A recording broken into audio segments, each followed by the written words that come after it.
Lebanon में विनाशक प्रहार जारी। इजरायली सेना की भीषण बमबारी। हिजबुल्लाह के ठिकानों पर विध्वंसक हमला किया गया। हिजबुल्लाह के ठिकानों को धमाके से उड़ाया गया। ये देखिए,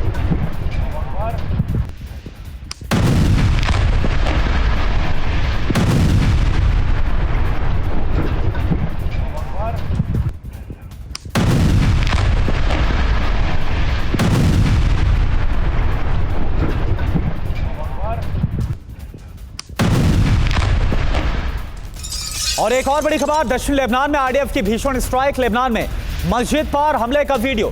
भारी विस्फोट के बाद मस्जिद को उड़ाने का दावा। इलाके में हिजबुल्लाह के ठिकाने के होने का दावा और इसी के बाद यहां पर हमला किया गया इजराइल की तरफ से। जवाब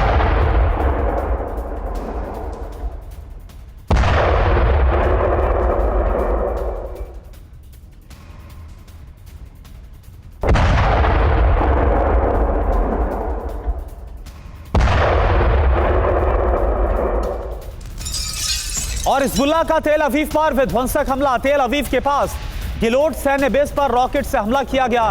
रॉकेट अटैक में सैन्य बेस का एक हिस्सा तबाह हो गया। कैमरे में रिकॉर्ड हुआ हमले का वीडियो।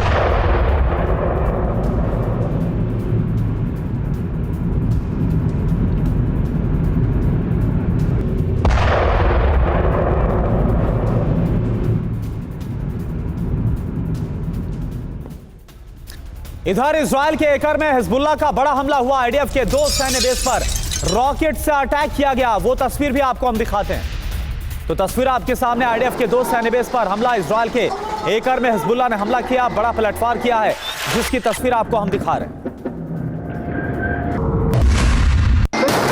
इजराइल पर हिजबुल्लाह का ड्रोन से अटैक। आईडीएफ के अपाचे को मार गिराया गया। हिजबुल्लाह का ड्रोन काफी देर तक तलाशी के बाद ड्रोन को नष्ट किया गया।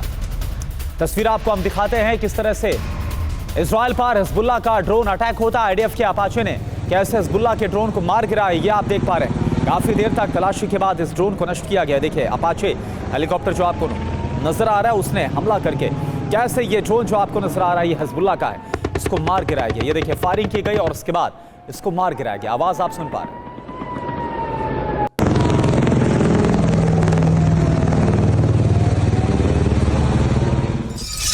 और एक और बड़ी खबर, इजराइल पर हिजबुल्लाह ने एक बार फिर से हमला किया। हाइफा शहर में ड्रोन से हमले की कोशिश की गई। आईडीएफ ने ड्रोन को इंटरसेप्ट किया है, यह आप देख पा रहे हैं। तो लगातार ड्रोन के जरिए हिजबुल्लाह इजराइल के अलग अलग शहरों को टारगेट कर रहा है। और यह हाइफा की तस्वीर आपको दिखा रहे हैं, जहां पर हिजबुल्लाह ने ड्रोन से हमला करने की कोशिश की। आईडीएफ ने इसको इंटरसेप्ट किया।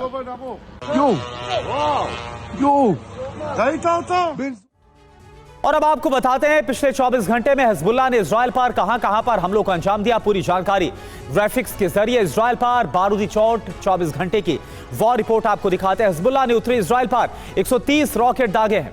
10 ड्रोन से भी इजराइल को बनाया गया है निशाना। तेल अवीव, गलीली, हाइफा, हशरोन पर हमले किए गए। तेल अवीव मिलिट्री बेस हशरोन पर हमला किया गया है।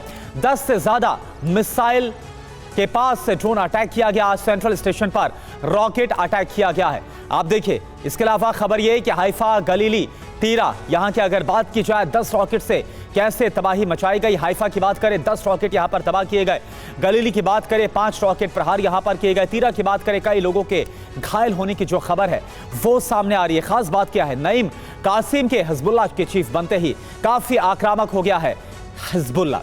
तो major general Brajesh Kumar sir ऐसा डिफेंस एक्सपर्ट हमारे साथ जुड़े हैं, आपको परिचय करा रहे हैं। हमारे साथ जो खास मेहमान मौजूद है उनका, AVM OP Tiwari sir as a defence expert हमारे साथ मौजूद हैं।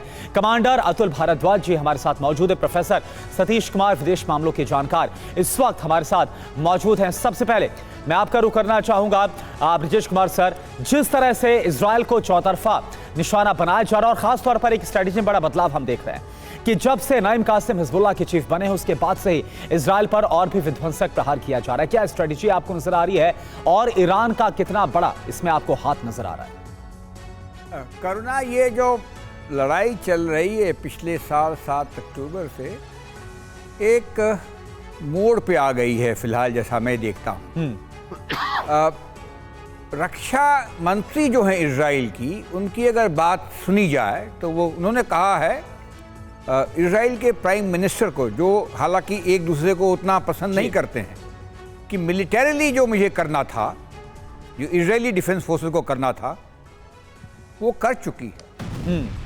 सफिशिएंटली इसने हिजबुल्लाह को, उसकी लीडरशिप को तबाह कर दिया है, ख़त्म कर दिया है। जी, क्या हमास की बात है, उसको मिलिटरीली ख़त्म कर दी गई है।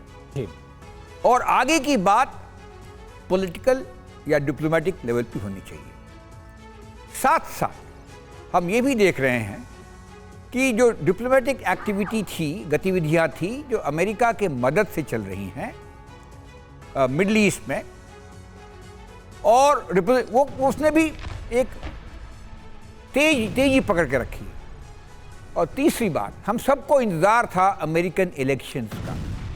अगले 72 घंटे के बाद हमें पता चल जाएगा तो यहाँ की जो वॉर किस रुख लेगा, वहाँ के प्रेसिडेंट किस तरह का सोच करते हैं, इस सबों के ऊपर में ये बातचीत चल रही थी, अभी तक अटकलें लगाई जा रही थी। जी, मैं कहता हूँ अगले 72 घंटे के अंदर के बाद ये पता चल जाएगा कौन जीत रहा है, और जो भी उसकी जो छाया थी, अमेरिका प्रेसिडेंट का जो इन्फ्लुएंस था इसके लिए, वो अच्छी खासे नजर आ जाएगा।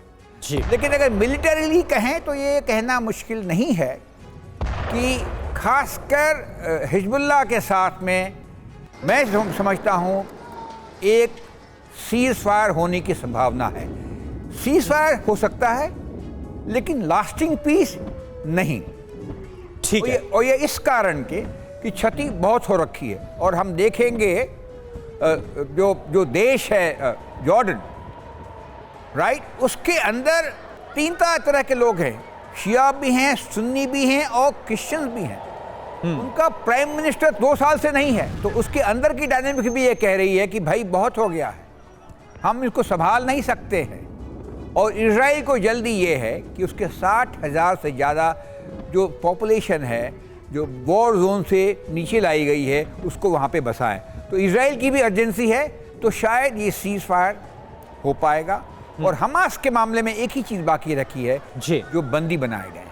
ठीक है। जब तक वो बंदी नहीं आएंगे, शायद इजराइल उस दिशा में काम नहीं। यानी कुल मिलाकर विजेश सर, क्या होता आगे, जंग का रुख, ये सब कुछ निर्भर होगा जो 5 नवंबर को अमेरिका इलेक्शन हो रहे हैं, उसके नतीजे क्या निकलकर सामने आते हैं। हालांकि उसके पहले जो ईरान के प्रॉक्सी है, मसलन हिजबुल्लाह की बात करें, उसकी तरफ से बड़े हमलों को अंजाम दिया जा रहा है। एक और बड़ी खबर, गाजा के जबालिया में भीषण हमला, आईडीएफ ने हमास के ठिकानों को निशाना बनाया। हमले में धुआं हो गया जबालिया, कई जगह पर आमने सामने की जंग हो रही। तो एक तरफ हिजबुल्लाह के खिलाफ लगातार आईडीएफ की तरफ से ऑपरेशन जारी, दूसरी तरफ आप देखिए गाजा की तस्वीर आपके सामने, जहां पर जबालिया में किस तरह से आईडीएफ ने हमास के ठिकानों को निशाना बनाया और कैसे इस हमले में जो जबालिया है वहां पर बारूदी कोहरा मच गया। ये आप देख पा रहे हैं आमने सामने की जंग की तस्वीर आप देखिए। और एक और बड़ी खबर, गाजा में हमास पर बड़ा एक्शन हुआ है। हमास की अंडरग्राउंड हथियार फैक्ट्री मिली है सुरंग में।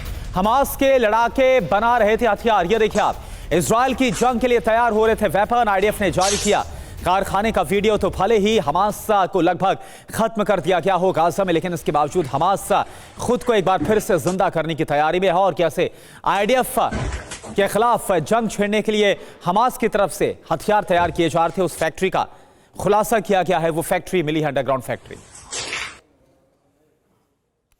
और एक और बड़ी खबर, ईरान से खामनेई की अमेरिका, इजराइल को बड़ी धमकी, ईरान और उसके समर्थकों पर हमला बंद किया जाए, हमला जारी रहेगा तो खामियाजा भुगतना होगा। इजरायली हमलों के पीछे अमेरिका है, यह आयतुल्लाह खामनेई की तरफ से कहा गया। इजराइल में अमेरिकी सैन्य सिस्टम मौजूद है और साथ साथ जो सैनिक है खुद मौजूद हैं, थार का खासतौर पर यहां पर जिक्र किया गया।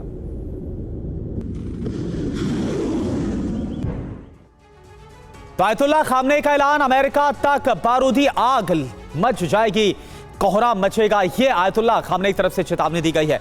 देखिए बिग वॉल पर आपको बता रहे हैं आयतुल्लाह खामनेई जो सुप्रीम लीडर है ईरान की, उनकी तरफ से क्या वार्न किया गया है। पहली वार्निंग, अमेरिका और इजराइल को करारा जवाब दिया जाएगा। इसके बाद दूसरी वार्निंग क्या, ईरान और उसके सहयोगियों पर हमले का जो अंजाम है वो बहुत ही भयानक होगा, यह आयतुल्लाह खामनेई की तरफ से कहा गया। और तीसरी वार्निंग, अमेरिकी चुनाव से पहले मिडिल ईस्ट में बड़ी जंग हो सकती है, ये इंडिकेशन दे रहे हैं। अब लेबनान गाजा जंग पर क्या कहा गया, लेबनान में इजरायली ग्राउंड ऑपरेशन जो है वो नाकाम किया गया। हमास के साथ जंग में भी इजराइल कमजोर पड़ा है, यह आयतुल्लाह खामनेई बोल रहे हैं। और आप देखिए ईरान में 26 अक्टूबर के हमलों की समीक्षा लगातार की जा रही है। खामनेई के मुताबिक इजरायली हमलों को बढ़ा चढ़ाकर बताया गया है। यह आयतुल्लाह खामनेई की तरफ से कहा गया जो खास बात इसमें निकलकर सामने आ रही है। और देखिए, मेरा सवाल ओपी तिवारी सर आपसे है, जिस तरह से ईरान धमकी दे रहा और यह कहा गया है कि अमेरिकी इलेक्शन से पहले अगर अमेरिका और इजरायल नहीं माने तो बड़ा विध्वंस मच सकता है, क्या वाकई में इस हालत में आपको ईरान नजर आ रहा है अभी इस वक्त?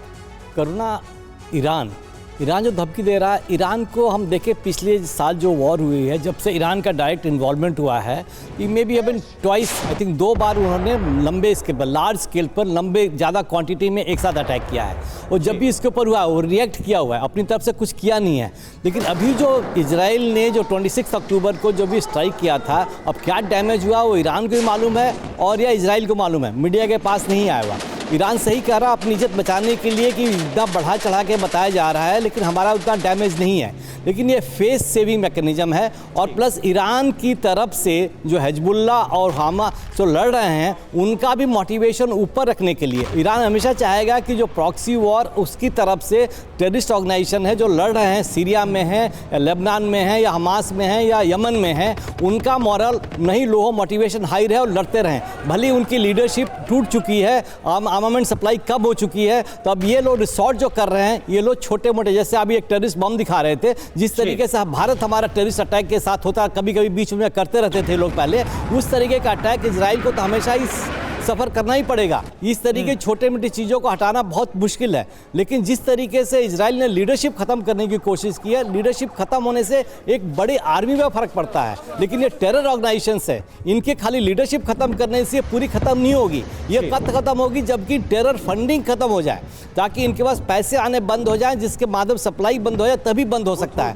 वो कहाँ से आ रहा है? ईरान सीरिया के थ्रू कर रहा है। जो सी चैनल है करीब करीब इन्होंने बंद कर दिया है, लेकिन सीरिया के थ्रू कर रहा है। अब ईरान कैसे अटैक करेगा, कब करेगा, ये तो होना है, लेकिन कितना डैमेज होगा इजराइल को, ये क्वेश्चन मार्क है। उतना डैमेज होने का इजराइल इंतजार नहीं करेगा और प्रीएम्प्ट करेगा, बिकॉज इजराइल का ये एग्जिस्टेंस है, सर्वाइवल है, वो डिपेंड नहीं कर सकता। अब जहाँ तक ईरान का जो एयरक्राफ्ट है, एयरफोर्स उतनी मजबूत इफेक्टिव नहीं है जितने कि इजराइल है। तो ईरान की जो भी अटैक्स होंगे खाली मिसाइल से ही होंगे। ठीक है, और वो मिसाइल अटैक कितने असरदार साबित हो सकते हैं, अपने आप में बड़ा सवाल। सर, एक बड़ी खबर का रुख करें, इजराइल के नहरिया में हिजबुल्ला का अटैक हुआ है। हिजबुल्ला ने ड्रोन से फैक्ट्री पर हमला किया। ड्रोन हमले में फैक्ट्री में जोरदार धमाका हुआ। ये देखिए आप तस्वीर। और एक और बड़ी खबर, लेबनान में आईडीएफ पर बड़ा हमला हुआ। आईडीएफ के 2 बुलडोजर पर मिसाइल से अटैक हुआ। हिजबुल्ला के हमले में बुलडोजर पर आग लग गई। ये देखिए आपको जवानों के घायल होने की खबर भी है। और अतुल भारद्वाज सर, मेरा सवाल आपसे यही है कि काफी कुछ होता हम देख रहे हैं, लेकिन वो सब है प्रॉक्सीज की तरफ से जो लगातार आईडीएफ पर हमला हो रहा है, इजराइल पर हमले किए जा रहे हैं। आपको क्या लग रहा है, क्या वाकई में आपको ऐसा लग रहा है कि इस वक्त जो इंतजार है वो ईरान की तरफ से 5 नवंबर क्या किया जा रहा है? 5 नवंबर के बाद जो भी नतीजे सामने आते उसके बाद ईरान हमला करेगा, और उसके पहले जितना नुकसान हो सकता है वो प्रॉक्सीज के जरिए पहुंचाया जा रहा है? देखिए, ये तो बहुत सही है कि हमास और हिजबुल्ला दोनों ही ईरान के प्रॉक्सीज थे, पर कितने प्रॉक्सीज थे अब वो उनके ऊपर, क्योंकि ईरान उनकी प्रोटेक्शन में इतना आया नहीं। पहले गाज़ा पे अटैक हुआ जहां हमास को ख़त्म किया गया है, ऑलमोस्ट ख़त्म कर दिया गया है। उसके बाद अब हिजबुल्ला है जहां पर एक उसको स्टेट प्रोटेक्शन भी है लेबनान में। हिजबुल्ला एक पॉलिटिकल पार्टी है, एक नेशनलिस्ट पॉलिटिकल पार्टी है वहाँ की। अब उसको वहाँ तक इजराइल पहुँच गया है और उसका मकसद बेसिकली यही है कि किसी तरीके से सदर्न लेबनान में से हिजबुल्ला को निकाला जाए और अपने आप को सिक्योर किया जाए कि जो रॉकेट अटैक्स करता है और जो छुटपुट रॉकेट अटैक्स करता है, जिससे कि इजराइल के ऊपर इरिटेशन है, कांस्टेंट इरिटेशन है इजराइल की मिलिट्री के ऊपर, उनकी पॉपुलेशन के ऊपर, तो उस चीज़ को वो ख़त्म करना चाहता है। हाँ, जहाँ तक ईरान का सवाल है, ईरान के साथ युद्ध में डायरेक्टली यूएस भी इन्वॉल्व रहेगा। अगर ये बात है कि अगर ईरान अटैक करता है तो कोई भी प्रेसिडेंट बने यूएसए का, ट्रंप बने या कमला हैरिस बने, ये बहुत बात एकदम सही है कि उसके बाद यूएस की डायरेक्ट इन्वॉल्वमेंट होना उसमें एकदम आप कह सकते हैं कि सर्टन है। यूएस ठीक है। उसमें से पीछे नहीं हटेगा, वो अपनी यानी ये बड़ी बात आप बोल रहे हैं कि चुनाव से पहले चाहे कुछ भी हो, लेकिन चुनाव के बाद हमला होगा और उसमें अमेरिका की इन्वॉल्वमेंट होगी। एक और बड़ी खबर, अमेरिका की ईरान को बहुत बड़ी चेतावनी, दोबारा हमला किया तो इजरायल को रोकना मुश्किल हो जाएगा। इजरायल पर हमले की हिमाकत ना करे ईरान, जो बाइडेन प्रशासन की तरफ से ईरान को साफ संदेश दिया गया। खामनेई की धमकी के बाद अमेरिका की बहुत बड़ी चेतावनी।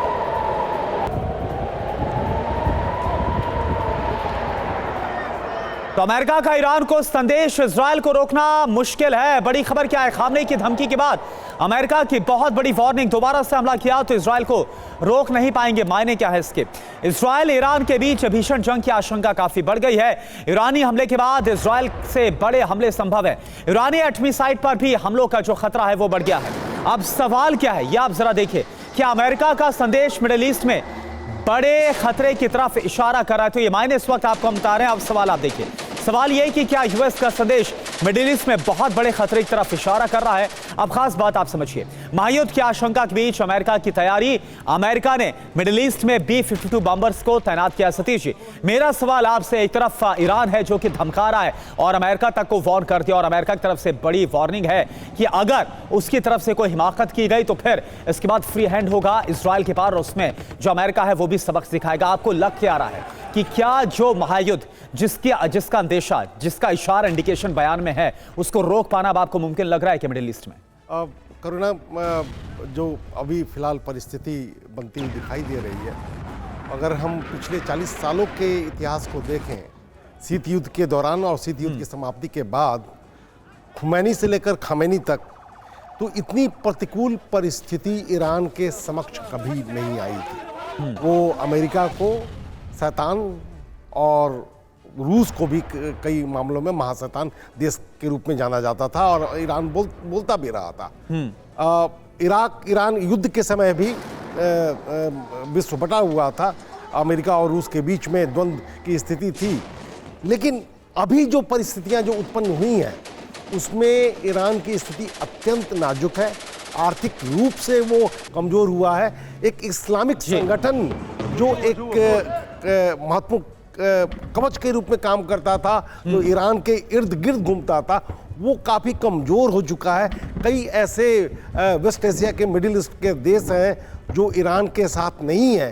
तो ईरान पर जितना हमला हुआ है, हमास और हिजबुल्लाह जो उसके प्रॉक्सी थे, उसको पूरी तरह से अगर नहीं तो बहुत हद तक तोड़ दिया गया है। जैसा कि हमारे डिफेंस एक्सपर्ट ने बिल्कुल सही कहा कि स्थिति नेस्तनाबूत के नज़दीक पहुंचा दिया गया है। उसके बावजूद भी ईरान कुछ भी करने में सक्षम नहीं हो रहा है।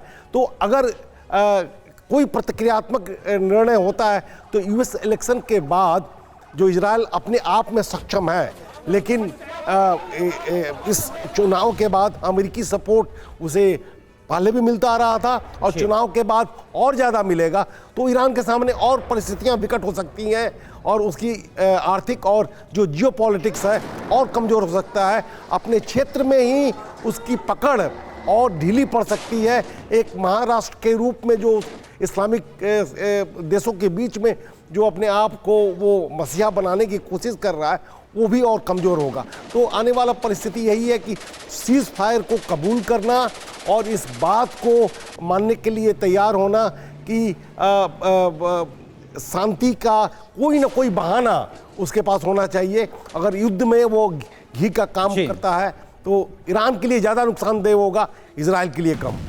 ठीक है, यानी कुल मिलाकर जो दबाव बनाया जा रहा है वो इसलिए ताकि जो ईरान है और जो मिडिल ईस्ट है वहां पर एक सीज फायर के हालात बन। लेकिन क्या ईरान इसके लिए तैयार है और क्या इजराइल भी इसके लिए मानेगा? ये अपने आप में बड़ा सवाल है। इन सब के बीच इराक से इजराइल पर ड्रोन अटैक और ज्यादा बढ़ गए। हर दिन इजराइल पर 5 ड्रोन हमले हो रहे हैं। इराक से हमलों पर AP की रिपोर्ट में बड़ा दावा किया गया है। अमेरिका ने कई ड्रोन हमलों को रोका भी है। तो आप देखिए, इराक से भी जो ड्रोन हमले हैं, जो कि प्रॉक्सीज हैं, जो कि इराक में भी एक्टिव है, ईरान के वहां से ड्रोन हमलों को अंजाम दिया जा रहा है। हालांकि वो बात अलग, क्योंकि इराक में जो सैन्य बेस है वो मौजूद है अमेरिका के, और वहां से इन हमलों को रोका गया है। AP रिपोर्ट में इस बात का दावा कि अमेरिका ने कई ड्रोन हमलों को रोका है।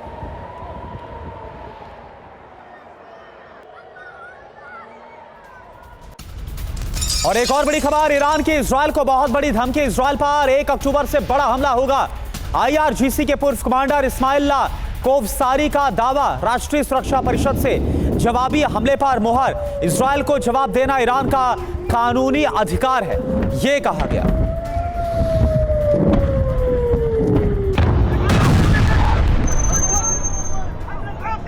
तो बात साफ है कि ईरान की विनाशक तैयारी अरब में क्या बारूदी चिंगारी की आहट है। बिग वॉल का सीधे हम रुख करते हैं, पूरी जानकारी आपके सामने। दावा क्या है? ईरान जवाबी हमले की तैयारी कर रहा है। जो 26 अक्टूबर को इजरायल ने हमला किया था, इसका जवाब दिया जाएगा। हमलों में ईरान समर्थक प्रॉक्सीज भी शामिल होंगी, यानी कि चौतरफा हमला हो सकता है। अब यहां पर संकेत आप समझिए, ईरानी सर्वोच्च राष्ट्रीय सुरक्षा परिषद का फैसला है या IRGC पूर्व कमांडर इस्माइल कोवसारी की तरफ से बताया गया। इजरायल को निर्णायक जवाब देने के इस वक्त जो IRGC है वो तैयारी कर रहा है। अब यह हमला कैसे होगा? 1 अक्टूबर से भी बड़े हमलों की आशंका है। जो 1 अक्टूबर को ईरान ने इजरायल पर हमला किया था, 200 से भी ज्यादा बैलिस्टिक मिसाइल के जरिए इस हमले को अंजाम दिया गया था। और विजय सर, सवाल यही है कि जो कुछ भी इंडिकेशन, भले अमेरिका धमकी दे, वार्निंग दे और रोकने की कोशिश कर, लेकिन ऐसा साफ नजर आ रहा है कि ईरान है जो मानने को तैयार नहीं है। ब्रिजेश सर, सवाल आपसे। देखिए, ईरान की परिस्थिति बहुत अजीब सी हो गई है। करीब 7 अक्टूबर को जब उसने ये युद्ध छेड़ा था अपने प्रॉक्सीज के जरिए, उसका क्या इरादा था और क्या उस इंटेंट में ये सक्सीड हो पाया है? अगर हम देखते हैं, करीब 53-54 हफ्ते के बाद में भी उसकी स्थिति, उसकी प्रॉक्सीज की स्थिति खराब सी हो गई है। हूती को नहीं मानते क्योंकि हूती अलग है, काफी दूर एरिया से है। खुद को बड़ी एम्बैरेसमेंट हुई है। उनके IRGC कमांडर्स को सीरिया के अंदर मारा गया। हमास के सीनियर लीडर्स को जिस तरीके से उनके विशिष्ट एरिया गेस्ट हाउस में मारा गया, उसके बाद में इजरायली एयर अटैक पे उनके मिलिट्री टारगेट्स को चुन चुन के तबाह किया गया। ये तो खैरियत रही है कि अमेरिका ने इजराइल को रोका कि पेट्रोलियम और न्यूक्लियर टारगेट्स पे निशाना ना बनाए। और हम देखते हैं जो उसका रिस्पांस हुआ इजराइल, जी स्वाभाविक है। आयतुल्लाह साहब जो बात कह रहे थे कि हमने बदला लेंगे, वो किससे बात कर रहे थे? वो जो युवा छात्र लोग हैं, उनके पार्टीज के, उनसे बातचीत कर रहे थे। तो स्वाभाविक है, बदले की प्रतिशोध तो है ही है, क्योंकि उनके यहाँ सरेआम इजरायली घुस के चुनौती देता है और उनको मार गिराता है। तो इस तरह के वाकया तो सही है, मगर दूसरी तरफ उनका एक समीकरण भी है। रशिया, ईरान और नॉर्थ कोरिया एक तरीके से इकट्ठे काम करते हैं ग्लोबल एरिना में, जो कि अमेरिका और वेस्ट के बरखिलाफ है और इस केस में इजराइल के खिलाफ है। कुछ और भी चीज़ें देखिए, जो मिडल ईस्ट के जो मुस्लिम देश है वो भी बटे हुए हैं। शिया की जोड़ अलग है और सुन्नी देश है जो कि सऊदी अरेबिया और गल्फ कोऑपरेशन काउंसिल आते हैं, वो अलग। तो इस करके जो माहौल जो बना हुआ है, जो 1 साल पहले से शुरू हुआ ये युद्ध, आज तक कोई क्लियर डायरेक्शन या दिशा नहीं दे पा रहा। तो इसका अंत कैसा होगा?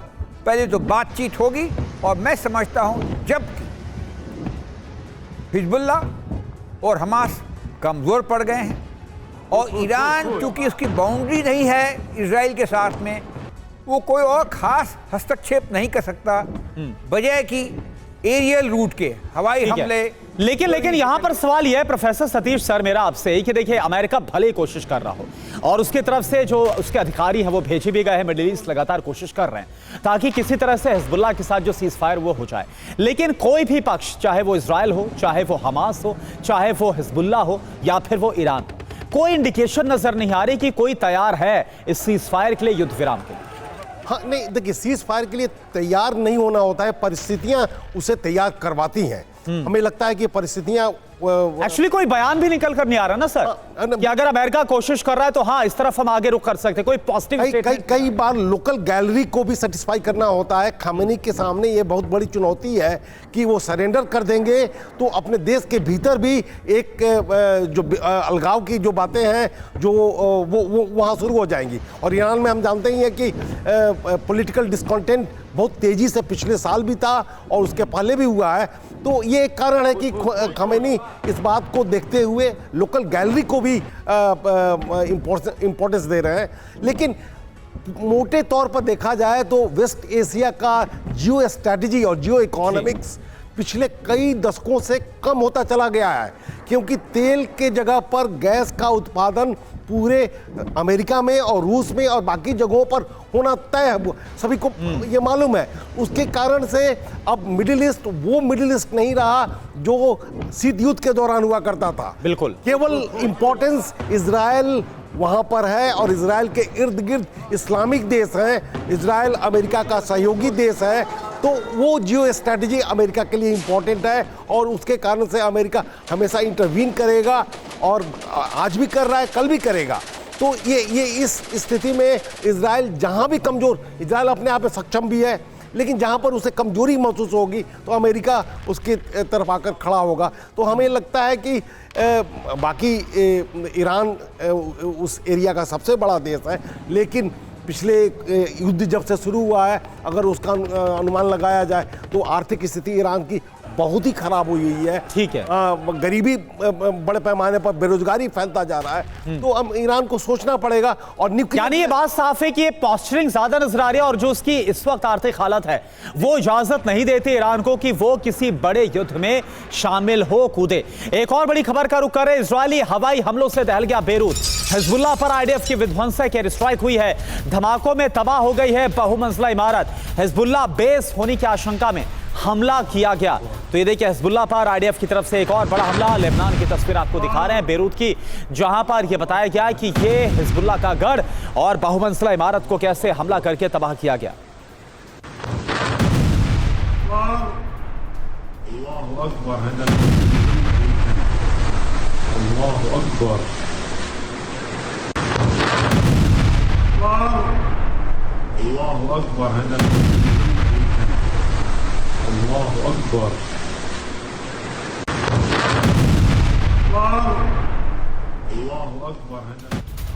और देखिए एक और बड़ी खबर, मिडिल ईस्ट में बड़ी जंग की आशंका है इजराइल ईरान तनाव के बीच। अमेरिका की तैयारी आप देखिए, मिडिल ईस्ट पहुंचे अमेरिकी बॉम्बर्स B-52। कतर के अल उदीद एयरबेस पर उतरा है बॉम्बर। तो ये आप देखिए तस्वीर इस वक्त आपको हम दिखा रहे हैं। तस्वीर आप देख पा रहे हैं किस तरह से B-52 बॉम्बर को उतार दिया अमेरिका ने मिडिल ईस्ट में। और यह अपने आप में बहुत बड़ा इंडिकेशन है कि आखिर अमेरिका करना क्या चाहता है और क्या इंडिकेशन अमेरिका को मिल रहे हैं मिडिल ईस्ट को लेकर, और क्या उसी के बाद उस विध्वंसक इंडिकेशन के बाद अमेरिका की बहुत बड़ी तैयारी।